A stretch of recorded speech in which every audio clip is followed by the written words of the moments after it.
የህዳሴ ግድብ በቅርቡ ዓለምን በሚያነጋግር ድምቀት ሊመረቅ መሆኑ ተሰምቷል። ቤተ መንግስቱ ወደ ሆቴልነት ተቀየረ። በህንድ የሚገኙት የኢትዮጵያ አምባሳደር ያደረጉት ቃለ መጠይቅ አነጋጋሪ ሆኗል። ሰላም ጤና ይስጥልን። የተከበራችሁና የተወደዳችሁ የሚዲያችን ተከታታዮችና አድማጮቻችን እንደምን አላችሁ? ኢትዮ ወቅታዊ አዳዲስና ወቅታዊ መረጃዎችን ወደ ተመልካቾች የሚያደርስ ሚዲያ ሲሆን በዚሁም ቤተሰብ ያልሆናችሁ ሰብስክራይብ፣ ሼር፣ ላይክ በማድረግ ሚዲያችን እንድታበረታቱ ከወዲሁ እንጠይቃለን። በዝርዝር የምንመለከትበት ጊዜ ላይ ደርሰናል። አብራችሁ እንድትቆዩ በአክብሮት እንጋብዛለን። የአፍሪካ ግዙፉ የሃይድሮ ኤሌክትሪክ የኃይል ማመንጫ ግድብ በመጪው 2018 ዓመተ ምህረት መስከረም ወር መጨረሻ ገደማ በይፋ ተጠናቆ በከፍተኛ የድግስና ኮንሰርት ፕሮግራሞች ይመረቃል ተብሎ ይጠበቃል። የአፍሪካ ግዙፉ የሃይድሮ ኤሌክትሪክ የኃይል ማመንጫ ግድብ የሆነው በመጪው 2018 ዓመተ ምህረት መስከረም ወር መጨረሻ ገደማ በይፋ ተጠናቆ በከፍተኛ የድግስና ኮንሰርት ፕሮግራሞች ይመረቃል ተብሎ ይጠበቃል። የዛሬ 14 ዓመት ግንባታው ተጀምሮ ከዓመታት መዘግየትና ተጨማሪ ቢሊዮን ብሮች ከተጠየቀ በኋላ መዳረሻው ላይ የደረሰው ግዙፉ ፕሮጀክት አስደማሚ፣ አነጋጋሪና በኢትዮጵያ ብቻ ሳይሆን በአፍሪካ እንዲሁም በዓለም አቀፍ ደረጃ ግዙፍና ደማቅ በሆነ መልኩ በይፋ ሊመረቅ ሰፊ ዝግጅት እየተደረገ መሆኑን ስማችን አይጠቀስ ያሉ ምንጮች ጠቁመዋል።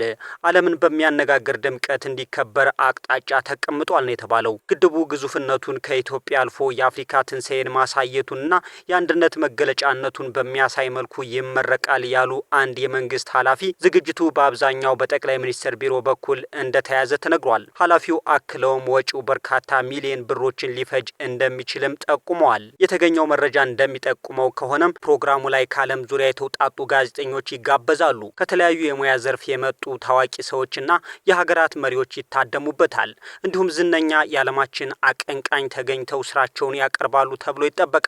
የምርቃት ፕሮግራሙ በህዳሴ ግድብ መገኛ በቤንሻንጉል ጉሙዝ ክልል ጉባ ወረዳ እንዲሁም በአዲስ አበባ እንደሚካሄድ ነው የተነገረው። ሶስት መንግስታት የተቀያየሩበት የህዳሴው ግድብ ፕሮጀክት በከፍተኛ ዲፕሎማሲ ጫናና በራስ ወጪ የተገነባ መሆኑም ይታወቃል። የታላቁ ህዳሴ ግድብ ፕሮጀክት ብቻ ሳይሆን የጂኦፖለቲካና ዲፕሎማሲ መሳሪያ መሆኑን እንዲሁም ግድቡ የሚያመነጨው ኃይል የተፋሰሱ ሀገራትን ተጠቃሚ የሚያደርግ መሆኑም ተደጋጋሚ ተገልጾለታል። ይሁንና በርካታ የህብረተሰብ ክፍል በኑሮ ውድነት በተጎዳበት በዚህ ወቅትም በርካታ 100 ሚሊዮን ብሮችን አውጥቶ ፕሮግራም ለማዘጋጀት መታቀዱ በርካታ ጉዳዩን ቀድመው የሰሙ ሰዎችን ያስደመመ ሆኗል። በሌላ በኩል ቤተ መንግስቱ ወደ ሆቴልነት ሊቀየር መሆኑ ተሰምቷል። ድሬዳዋ ከተማ ውስጥ ከዚራ ተብሎ በሚጠራው አካባቢ የሚገኘው ቤተ መንግስት ከፍታማ ቦታ ላይ ያረፈ በመሆኑ ከተማዋን ለመቆጣጠር እንዲያመች ታስቦ የተሰራ እንደሆነ ይነገርለታል። በዚሁም ከወደ ድሬዳዋ የደረሰው መረጃ እንደሚጠቁመውም ይህ ቤተ መንግስት ወይም በሌላ አጠራሩ የሰላም አዳራሽ የሚባለው ህንጻም ኒው ሌብል በሚባል ሆቴል ተሰጥቶ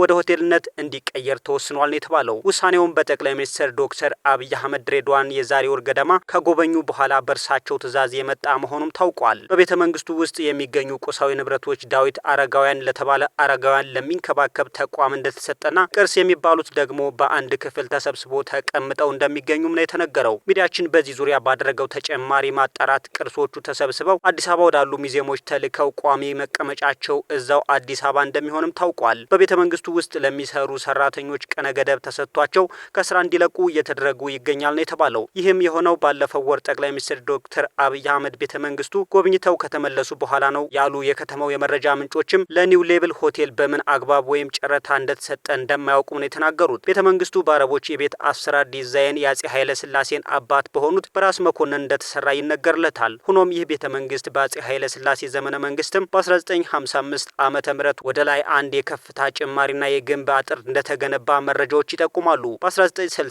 ዓመተ ምህረት አጼ ኃይለ ስላሴ ቤተ መንግስቱን በጎበኙበት ጊዜም የሰላም አዳራሽ ብለው እንደሰየሙትና አጼውም የዝናብ ወራቶችን በመተው ከአዲስ አበባ ወደ ድሬዳዋ ለረፍት በመምጣት በቤተ መንግስቱ ጊዜያቸውን ያሳልፉ እንደነበርም ታሪክ ያስረዳናል። በቤተ መንግስት አስተዳደር ስር ለረጅም ጊዜ የቆየው ህንጻውም ከፍተኛ የመንግስት ባለስልጣናት ወደ ድሬዳዋ ከተማ ሲመጡ ብቻ እንደ ማረፊያ ሆኖ ሲያገለግል ቆይቷል። በቅርብ ዓመታትም በአንድ ጣሊያን ኮንትራክተር ሙሉ እድሳት ተደርጎለት ነበር። ተዘግቶ በመቆየቱ ስራ ላይ መዋሉ መልካም ነው የተባለ ሲሆን ግን ሂደቱ ግልጽነት ይጎድለዋል ተብሏል። የድሬዳዋ ቅርሶች ወደ ፌዴራል ካለምንም ማብራሪያና ግልጽነት ለህዝብ ሳይነገር መወሰዱ ትንሽ ግር ያሰኘ እንደሆነም ነው የተነገረው። በሌላ በኩል በህንድ የሚገኙት የኢትዮጵያ አምባሳደር ያደረጉት ቃለ መጠይቅ አነጋጋሪ ሆኗል። በህንድ የኢትዮጵያ ባለሙሉ ስልጣን አምባሳደር በመሆን በቅርቡ የተሾሙትና በውጭ ጉዳይ ሚኒስቴር ለበርካታ ዓመታት በዲፕሎማትነት ያገለግሉት አምባሳደር ፍስሐ ሻውል ገብሬ ኤንአይ ከተባለ የህንድ ሚዲያ ጋር ያደረጉት ቃለ መጠይቅ በብዙዎች ዘንድ አነጋጋሪ ሆኗል። የፓኪስታን መንግስትንም ሳያስቆጣ አልቀረም ነው የተባለው።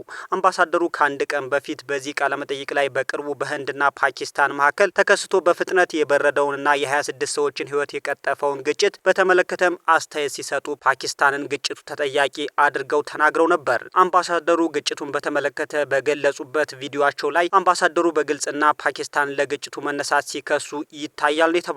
እኛ የሽብር ጥቃቱን አውግዘናል። ህንድ ኃላፊነቱን በተሞላበት ሁኔታ እርምጃ ወስዳለች። ችግር ለመፍጠር ወደ ፓኪስታን የሄዱት ህንዶችም አይደሉም፣ ፓኪስታኖች ናቸው ችግር ለመፍጠር ወደ ህንድ የመጡት ያሉት አምባሳደር ፍስሐ ፓኪስታኖች ሰዎችን በማንነታቸው እየለዩ እንደነበር ገልጸው ይህም በጣም መጥፎ ነው ብለው ገልጸውታል። ይህን በዲፕሎማሲ አካሄድ አጠያቂ የተባለ ንግግር ተከትሎ በህንድ የሚገኘውና ራሳቸው አምባሳደሩ የሚመሩት ሚስዮን ማብራሪያ ሰጥቶበታል። የአምባሳደሩ ንግግር ከአውድ ውጭ ተወስዷል። ኤምባሲው የሽብር ተግባርን በመግለጫው ቢያወግዝም ከሁለቱ ሀገራት ጋር የተመጣጠነ ግንኙነት አላት በማለት ጉዳዩን ለማለዘብ የሚመስል መግለጫ በኤምባሲው ተሰራጭቷል። የአምባሳደሩ ንግግር ከአውድ ውጭ ተወስዷል። ኤምባሲው የሽብር ተግባርን በመግለጫው ቢያወግዝም ከሁለቱ ሀገራት ጋር የተመጣጠነ ግንኙነት አላት በማለት ጉዳዩን ለማለዘብ የሚመስል መግለጫ በኤምባሲው በአስቸኳይ ተሰራጭቷል ነው የተባለው።